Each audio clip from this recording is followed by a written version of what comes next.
Visakhapatnam MEP colony ground water department మనం ఉన్నాము.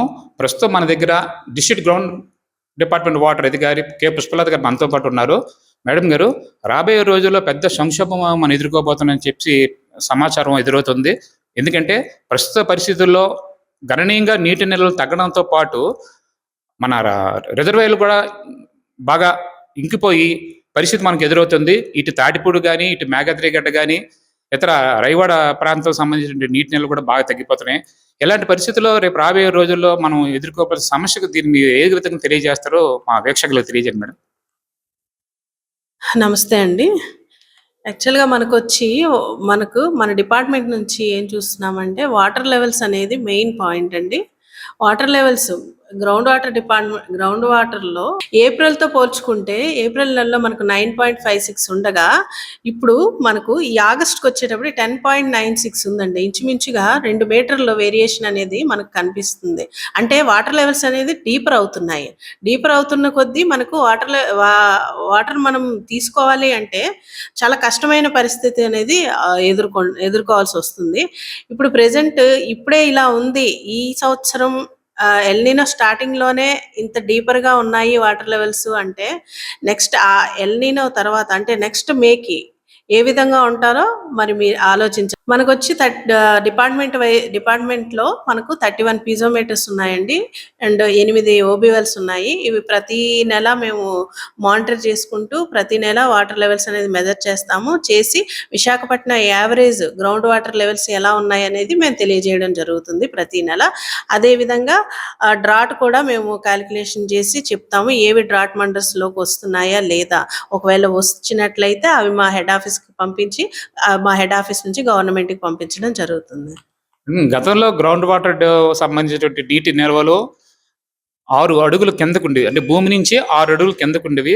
ప్రస్తుతం చూస్తే మనకి 9.5% తగ్గుతుంది. అదే కనుక మధురవాడ, గాజువాక, ఎండాడ, ఆరులోవ ఏరియాలు చూస్తుంటే 100 మీటర్లు అంటే 100 మీటర్లు కిందకి తగ్గింది అనేది తెలుస్తుంది. ఇప్పుడున్న పరిస్థితుల్లో అక్కడున్న పరిస్థితులు కూడా నీటి కోసం చాలా ఇబ్బంది పడుతున్నారు. దానికోసం ధర్నాలు కూడా జరుగుతున్నాయి. దీనికి సంబంధించి మీరు ఏం మాట్లాడతారు మేడం?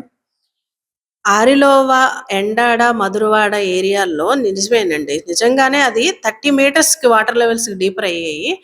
బేసిక్ గా విశాఖపట్నం యావరేజ్ వాటర్ లెవెల్స్ చూసుకుంటే ఈ రోజుకి 11.59 ఉండగా ఓన్లీ ఎండాడ, ఆరిలోవ, మధురవాడ ఏరియాల్లో మాత్రం అబోవ్ 30 ఉందండి. అబోవ్ 30 మీటర్స్ అంటే ఇంచుమించుగా మనకు 100 ఫీట్ దాకా డీపర్ గా ఉన్నాయి అని అర్థం. దానికి కారణం ఏంటి అంటే ఎండాడలో ఎక్కువగా సీసీ జంగిల్ అవటం, అంటే సిమెంట్ కాంక్రీట్ అవటం, ఎక్కడా కూడా ఇన్ఫిల్ట్రేషన్ జరగకుండా మొత్తం వర్షం పడినా ఆ వర్షం అంతా కూడా రన్ ఆఫ్ కింద సముద్రంలోకి వెళ్ళిపోవడం వల్ల ఒకటి, పెద్ద పెద్ద బిల్డింగ్స్ కన్స్ట్రక్షన్, హెవీ కన్స్ట్రక్షన్ ఒకటి, ఆ 2 రీజన్స్ వల్ల అక్కడ డీపర్ అవుతున్నాయండి.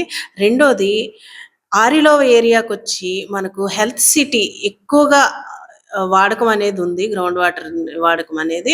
సో ఆ ఎఫెక్ట్ వల్ల మనకు ఆ 2-3 ఏరియాల్లో మనకు డీపర్ గా ఉన్నాయి వాటర్ లెవెల్స్. మనకి ముఖ్యంగా ఇప్పుడు హెల్త్ సిటీ వచ్చేసరికి ఒక వ్యాపార కేంద్రంగా ఆసుపత్రులు తయారయ్యి, కానీ కనీసం బాధ్యతలు, కనీసమైన అనుమతులు తీసుకోకుండా కూడా వాళ్ళు వ్యాపారం విచ్చలవిడిగా చేసుకోగలుగుతున్నారు. ఎందుకంటే ముఖ్యంగా నేను చూస్తే కనుక అక్కడ ఉన్నటువంటి వాటర్ ఏదైతే భూమి నుంచి వచ్చేటువంటి వాటర్ చాలా ఫోర్స్గా వస్తుంది.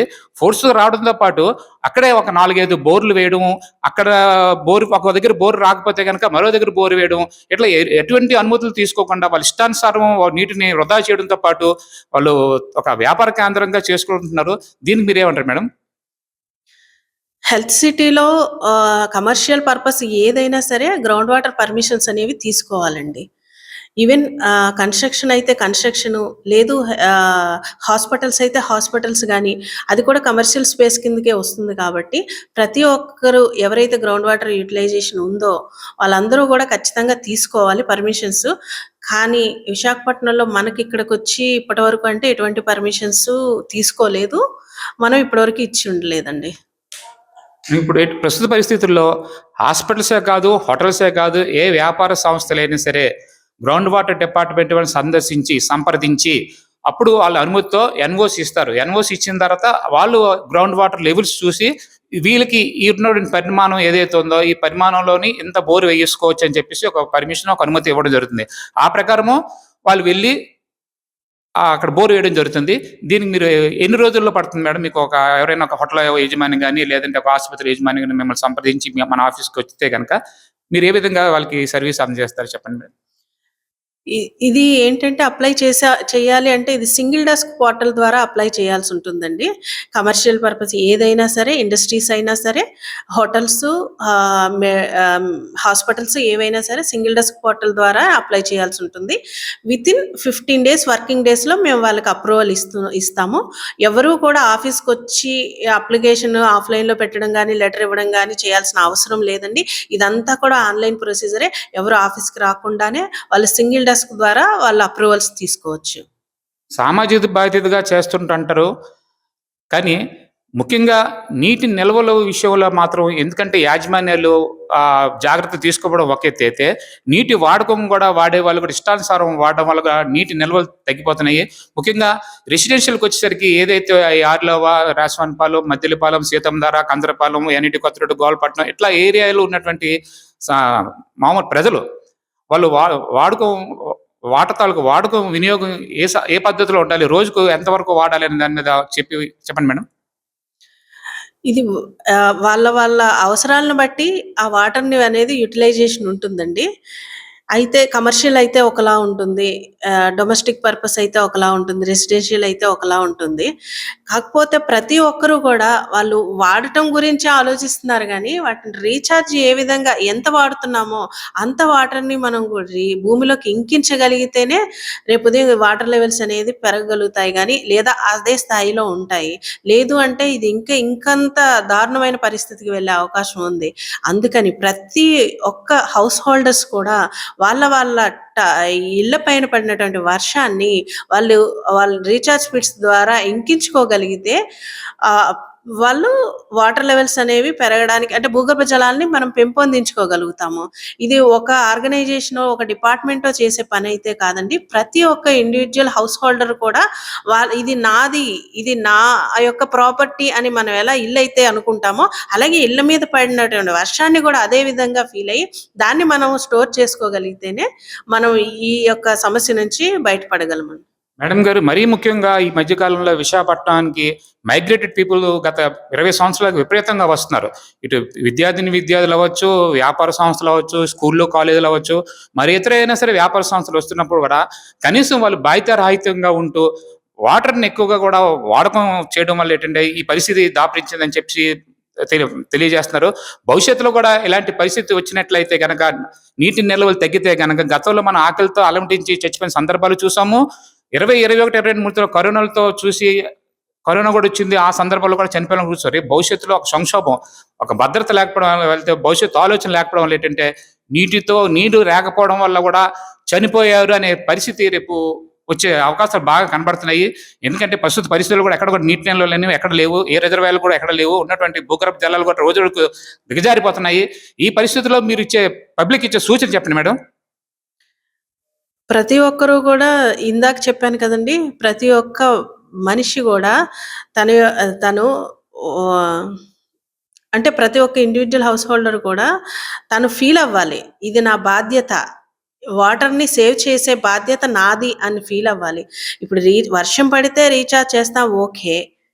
కానీ ఉన్న వాటర్‌ని కూడా యుటిలైజ్ చేసుకోవాలి. ప్రాపర్‌గా యుటిలైజ్ చేసుకోవాలి. మనకి ఎంత అవసరమో అంతే ఉపయోగించాలి. రిమైనింగ్ వాటర్‌ని ఇన్ ఫ్యూచర్ కోసం ఉంచాల్సి ఉంటుంది. లేని పక్షంలో సమస్య అయితే తీవ్రంగానే ఉంటుంది. ముఖ్యంగా విశాఖ నగరంతో ఉన్నటువంటి ప్రజలే కాదు, ఆరోగ్యంగా ఉండాలనుకుంటే వ్యాపార సంస్థలే కాదు, హాస్పిటల్స్ యాజమాన్యాలే కాదు, ఈ బిల్డింగ్ సంబంధించిన రియల్ ఎస్టేట్ వాళ్ళే కాదు, మరే ఇతరమైనటువంటి వ్యాపార కేంద్రాలు కూడా తప్పనిసరిగా నీటిని సంబంధించినటువంటి ఏవైతే మీ ఇంటి ముందు ఇంకుడు గుంతలు కానీ, లేదంటే భద్రతా చర్యలు చేపట్టి ఆ నీటి వినియోగం వాడుకోవడం కానీ చేసినట్లయితే మనకి ఈ సంక్షోభం నుంచి ఇప్పుడు ప్రస్తుతం అక్కడక్కడ కూడా వర్షాలు పడే పరిస్థితి ఎదురవుతున్నాయి మనం చూస్తాము. ఇదే పరిస్థితి కానీ కంటిన్యూ అయితే మనం ఏదైతే ఈ సమ్మర్లో, ఈ వింటర్లో, ఈ రైనీ సీజన్లో మనం గట్టెక్కినట్టే, లేని పరిస్థితి అయితే చాలా నీరు లేక అలమటించే పరిస్థితి ఎదురవుతుంది. తస్మాత్ జాగ్రత్త. జన్నతి న్యూస్ కెమెరామెన్ నారాయణతో మీ జన్నేత.